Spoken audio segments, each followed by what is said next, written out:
Hi hello welcome back my ಚಾನಲ್ಗೆ ಎಲ್ಲರಿಗೂ ಸ್ವಾಗತ ಸುಸ್ವಾಗತ. ಇವತ್ತಿನ ದಿವಸ ನೀವು ಮನೆಯನ್ನು ತೆಗೆದುಕೊಳ್ಳಿ, ಸೈಟನ್ನು ತೆಗೆದುಕೊಳ್ಳಿ, ಅದನ್ನು ತೆಗೆದುಕೊಳ್ಳೋದಕ್ಕೆ ಬೇಕಾಗಿರುವಂಥ ಪ್ರಮುಖ ದಾಖಲೆಗಳನ್ನು ಇವತ್ತು ನಾನು ನಿಮಗೆ ತಿಳಿಸ್ತಾ ಇದ್ದೀನಿ. ತುಂಬ ಜನಕ್ಕೆ ಪ್ರಾಪರ್ಟಿ ತೆಗೆದುಕೊಳ್ಬೇಕಂತ ಇರುತ್ತೆ. ಏನೇನು ಡಾಕ್ಯುಮೆಂಟ್ಗಳನ್ನು ಅವರು ಚೆಕ್ ಮಾಡ್ಕೋಬೇಕು, ಏನೇನು ಡಾಕ್ಯುಮೆಂಟ್ಗಳನ್ನ ಚೆಕ್ ಮಾಡಿ ಒಂದು ಪ್ರಾಪರ್ಟಿನ ಅವರು ತೆಗೆದುಕೊಳ್ಬೇಕು, ಲೀಗಲ್ ಯಾವ ರೀತಿಯಾಗಿ ಚೆಕ್ ಮಾಡಬೇಕು ಅಂಥೇಳಿ ಸ್ವಲ್ಪ ಜನಕ್ಕೆ ಗೊತ್ತಿರುತ್ತೆ, ಸ್ವಲ್ಪ ಜನಕ್ಕೆ ಗೊತ್ತಿರೋದಿಲ್ಲ. ಯಾಕಂದರೆ ನಮ್ಮ ಸ್ನೇಹಿತರಿಗೆ ಏನು ತೊಂದರೆ ಆಗಿದೆ ಅನ್ನೋದನ್ನು ನಾನು ಅದನ್ನು ಸಹ ಈ ವಿಡಿಯೋದಲ್ಲಿ ತಿಳಿಸ್ತೀನಿ. ನೋಡಿ, ಅವರು ಏನಂತಂದರೆ ಸೈಟನ್ನು ತಗೊಂಡಿದ್ದಾರೆ, ಬಟ್ ಅದು ಗೋರ್ಮೆಂಟ್ಗೆ ಸೇರೋ ಅಂಥ ಸೈಟು. ಆದರೆ ಇವರು ಮಾರಿರೋ ಅಂಥವರು ಒಬ್ಬರಿಗೆಲ್ಲ ಇಬ್ಬರಿಗೆಲ್ಲ 3 ಜನಕ್ಕೆ ಒಂದು ಪ್ರಾಪರ್ಟಿಯನ್ನು ಸೇಲನ್ನು ಮಾಡಿದ್ದಾರೆ. ಆವಾಗ ಇವರು ಯಾವ್ಯಾವ ಮಿಸ್ಟೇಕ್ಗಳನ್ನು ಮಾಡಿದ್ರು ಅನ್ನೋದನ್ನು ಕೂಡ ನಾನಿಲ್ಲಿ ನಿಮಗೆ ತಿಳಿಸ್ತೀನಿ. ಖಂಡಿತವಾಗ್ಲೂ ಈ ರೀತಿಯಾಗಿ ಯಾರೂ ಕೂಡ ಮೋಸ ಹೋಗೋದಕ್ಕೆ ಹೋಗಬೇಡಿ. ಯಾಕಂತಂದರೆ 1 ಸತಿ ಬಿಟ್ಟು 2 ಸತಿ ಬಿಟ್ಟು 4 ಸತಿ ನೀವು ಚೆಕ್ಕನ್ನು ಮಾಡಿಕೊಡಿ. ಒಂದು ಖಾಲಿ ಸೈಟ್ ಆಗಿರಬಹುದು, ಒಂದು ಮನೆ ಆಗಿರಬಹುದು, ಪ್ರಮುಖವಾಗಿ ನೀವು ನೋಡ್ಕೊಳ್ಬೇಕಾಗಿರೋವಂಥದ್ದು ಅವರು ಯಾರು ನಿಮಗೆ ಮಾರೋದಕ್ಕೆ ನಿಮ್ಮ ಹತ್ರಕ್ಕೆ ಬಂದಿದ್ದಾರಲ್ವಾ, ನೀವು ಬ್ರೋಕರ್ ಮುಖಾಂತರವಾಗಿ ಅದನ್ನು ಹೋಗಿ ಡೈರೆಕ್ಟಾಗನ ಹೋಗಿ ನೀವು ಓನರ್ ಟು ಓನರ್ ಆದ್ರೂ ನೀವು ತೆಗೆದುಕೊಳ್ಬಹುದು.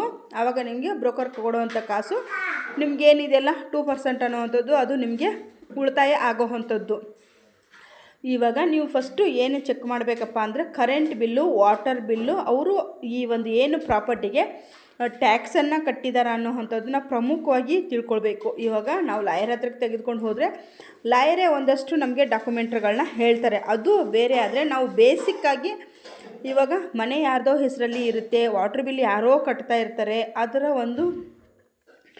ಏನು ಒಂದು ಪ್ರಾಪರ್ಟಿ ಇರುತ್ತಲ್ವ, ಆ ಪ್ರಾಪರ್ಟಿಗೆ ಟ್ಯಾಕ್ಸ್ ಅವರು 5 ವರ್ಷ 10 ವರ್ಷ 15 ವರ್ಷ ಆದ್ರೂ ಕೂಡ ಕಟ್ಟಿರೋದಿಲ್ಲ. ಅಲ್ಲಿ ಏನಾದರೂ ಸಮ್ ಟೈಮ್ ಡಾಕ್ಯುಮೆಂಟ್ಸ್ಗಳು ಮಿಸ್ ಆಗಿಬಿಟ್ಟಿರ್ತವೆ. ಹಾಗಾಗಿ ಇವನ್ನ 3 ನೀವು ನೋಡಿಕೊಂಡು ನೆಕ್ಸ್ಟು ನೀವು ನೋಡ್ಕೊಳ್ಬೇಕಾಗಿರೋ ಅಂಥದ್ದು ಸೇಲ್ ಡೀಡ್ ಅಂತ ನಾವೇನು ಕರಿತೀವೋ ಅದನ್ನು ನೀವು ಖಂಡಿತವಾಗ್ಲೂ ನೋಡ್ಕೊಳ್ಬೇಕಾಗುತ್ತೆ. ಯಾರ ಹೆಸರಲ್ಲಿದೆ ಇವಾಗ ಸೇಲ್ ಡೀಲ್ಗೂ, ಕರೆಂಟ್ ಬಿಲ್ಗೂ, ಮತ್ತು ಇನ್ನೊಂದೇನಪ್ಪ ಅಂದರೆ ವಾಟರ್ ಬಿಲ್ಗೂ, ಅವ್ರು ಕಟ್ಟಿರೋಂಥ ಟ್ಯಾಕ್ಸ್ ಪೇಪರ್ಗೂ ಟ್ಯಾಲಿ ಆಗುತ್ತಾ ಆಗಲ್ವಾ ಅನ್ನೋವಂಥದ್ದನ್ನು ನೀವು ಮೇನಾಗಿ ನೋಡ್ಕೊಳ್ಬೇಕು.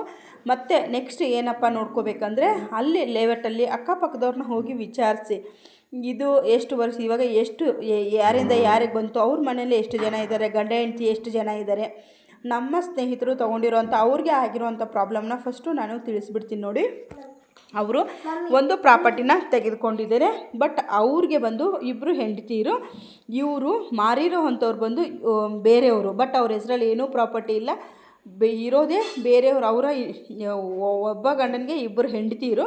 ಫಸ್ಟ್ ಆದರೆ ದೊಡ್ಡ ಹೆಂಡತಿಗೆ ಎಲ್ಲ ಪೂರ್ಣ ಪ್ರಮಾಣದ ಆಸ್ತಿ ಅನ್ನೋವಂಥದ್ದು ಅವರು ಬರೆದಿರುವಂಥದ್ದು, ಮಾರಿರೋದು ಚಿಕ್ಕ ಹೆಂಡತಿ.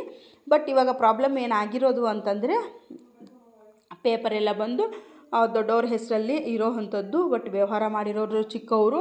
ಬಟ್ ಇವರು ಅಡ್ವಾನ್ಸನ್ನು ಈಸ್ಕೊಂಡಿದ್ದಾರೆ. 1000-2000 ಆಗಿದ್ದರೆ ಹೋದರೆ ಹೋಗಲಿ ಅನ್ಬೋದು, ಸ್ವಲ್ಪ ದೊಡ್ಡ ಮೊತ್ತದ ಅಮೌಂಟನ್ನೇ ಕೂಡ ಈಸ್ಕೊಂಡಿರೋ ಅಂಥದ್ದು.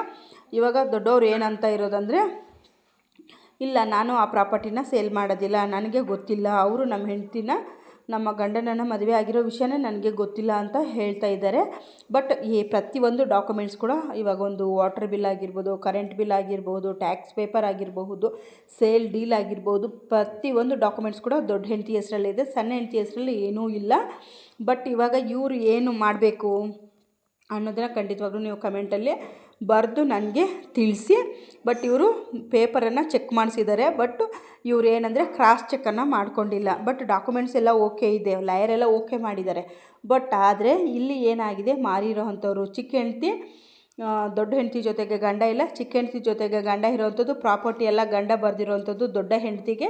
ಇವಾಗ ಲಾಸ್ ಆಗಿರೋದು ಯಾರಿಗೆ, ನಮ್ಮ ಸ್ನೇಹಿತೆಗೆ. ಯಾಕಂತಂದರೆ ಇವಾಗ ಅವರು ಕೋರ್ಟ್ಗೆ ಹೋಗಬೇಕಾ, ಇಲ್ಲ ಇವ್ರನ್ನ ಕೇಳಬೇಕಾ, ದೊಡ್ಡವರು ಅವ್ರನ್ನ ಕರೆದು ಮಾತುಕತೆ ಮಾಡಿದ್ರೆ ನನಗೆ ಯಾವುದೇ ರೀತಿ ನಾನು ಈ ಒಂದು ಜಾಗವನ್ನು ಮಾರುವಂಥ ನೆಸೆಸಿಟಿ ಇಲ್ಲ, ನನಗೆ ಅದರ ಅವಶ್ಯಕತೆ ಇಲ್ಲ. ಇವರು ನನ್ನ ಗಂಡನೇ ನನ್ನ ಜೊತೆಲಿಲ್ಲ ಅಂದರೆ ನಾನು ಯಾಕೋ ಪ್ರಾಪರ್ಟಿನ ಕೊಡಲಿ, ನಾನು ಕೊಡೋದಿಲ್ಲ, ಇವ್ರು ಯಾರು ಅಂತ ನನಗೆ ಗೊತ್ತಿಲ್ಲ ಅಂಥೇಳಿ ಹೇಳಿ ಕಳಿಸಿರೋ ಅಂಥದ್ದು. ಬಟ್ ಅದು ಮುಂದೆ ಏನಾಗುತ್ತೋ ಗೊತ್ತಿಲ್ಲ. ಅವರು ಕೂಡ ಇವಾಗ ಲಾಯರ್ ಮುಖಾಂತರವಾಗಿ ಏನು ಅದಕ್ಕೆ ಆ್ಯಕ್ಷನ್ ತೊಗೋಬೇಕು ಅದನ್ನು ತಗೊಳ್ತಾ ಇದ್ದಾರೆ. ಖಂಡಿತವಾಗ್ಲೂ ಕೂಡ ನನಗೆ ಈ ವಿಷಯ ಗೊತ್ತಾಯಿತು. ಹಾಗಾಗಿ ನಾನು ನಮ್ಮ ಸಬ್ಸ್ಕ್ರೈಬರ್ ಕೂಡ ಉಪಯೋಗ ಆಗಲಿ ಅನ್ನೋದಕ್ಕೋಸ್ಕರ ಈ ಮಾಹಿತಿನ ನಿಮಗೋಸ್ಕರ ನಾನು ತಿಳಿಸ್ತಾ ಇರೋವಂಥದ್ದು. ಮೊದಲಿಗೆ ನೀವು ಸೇಲ್ ಡೀಲ್ನ ಚೆಕ್ ಮಾಡ್ಕೊಳ್ಳಿ. Water bill, current bill, tax paper, ಆ ಒಂದು ಏರಿಯಾಗೆ ಹೋಗ್ಬಿಟ್ಟು ಯಾರು ನಿಮಗೆ ಆ ಪ್ರಾಪರ್ಟಿನ ಸೇಲ್ ಮಾಡ್ತಾ ಇದ್ದಾರೋ ಅವ್ರಿಗೆ ಗಂಡ ಎಷ್ಟು ಜನ, ಹೆಂಡ್ತಿರು ಎಷ್ಟು ಜನ, ಬಟ್ ಎಲ್ಲರೂ ಆ ಥರ ಇರೋದಿಲ್ಲ. ಬಟ್ ಈ ಥರ ಒಂದು ಪ್ರಾಬ್ಲಮ್ ಆಗಿದೆ. ಪ್ರಾಪರ್ಟಿ ತೆಗೆದುಕೊಳ್ಳುವಾಗ ನೀವು ಮೈ ತುಂಬ ಕಣ್ಣಾಗಿದ್ರು ಇವಾಗ ಒಂದು ಬೆಂಗಳೂರಿನಂಥ ಒಂದು ಸಿಟಿನಲ್ಲಿ ಒಂದು ಪ್ರಾಪರ್ಟಿ ಮಾಡ್ತೀವಿ ಅಂದರೆ ತುಂಬ ಕಷ್ಟ ಇದೆ. ಹಾಗಾಗಿ ಖಂಡಿತವಾಗ್ಲೂ ನೀವು ಒಂದು ಸತಿ ಬಿಟ್ಟು 2 ಸತಿ ಬಿಟ್ಟು 4 ಸತಿ ಕ್ರಾಸ್ ಚೆಕ್ಕನ್ನು ಮಾಡಿ. ನೀವು ಯಾವ ಏರಿಯಾಗೆ ಹೋಗ್ತೀರೋ ಆ ಏರಿಯಾಗೆ ಹೋಗ್ಬಿಟ್ಟು ಪ್ರತಿಯೊಂದು ಇದು ಹೌದಾ ಅಲ್ವಾ ಅಕ್ಕಪಕ್ಕದವ್ರನ್ನ ವಿಚಾರಿಸಿ.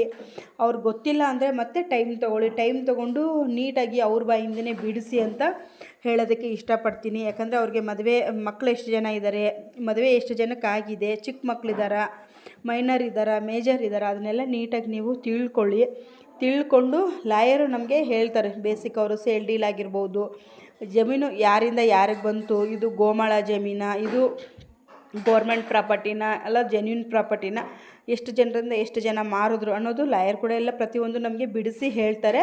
ಬಟ್ ಲಾಯರ್ಗೂ ಕಣ್ಣು ತಪ್ಪಿಸಿ, ಬ್ರೋಕರ್ಗೂ ಕಣ್ಣು ತಪ್ಪಿಸಿ ಆಗಿರೋ ಅಂಥ ಈ ಒಂದು ಘಟನೆ ಖಂಡಿತವಾಗ್ಲೂ ಈ ಥರ ಆಗುತ್ತೆ. ಯಾರೂ ಕೂಡ ಅಷ್ಟೇ ಪ್ರಾಪರ್ಟಿ ತೆಗೆದುಕೊಳ್ಳುವಾಗ ಮೋಸ ಹೋಗೋದಕ್ಕೆ ಹೋಗಬೇಡಿ. ಖಂಡಿತವಾಗ್ಲೂ ಯಾರೆಲ್ಲ ಪ್ರಾಪರ್ಟಿ ಸೇಲ್ ಮಾಡ್ತಾಯಿದ್ರು ಅವರು ಕೂಡ ನೀವು ಜೆನ್ಯೂನ್ ಆಗಿ ಮಾರಿ ಅಂತೇಳಿ ಕೇಳ್ಕೊಳ್ತೀನಿ. Thank you for watching. ನಮಸ್ತೆ.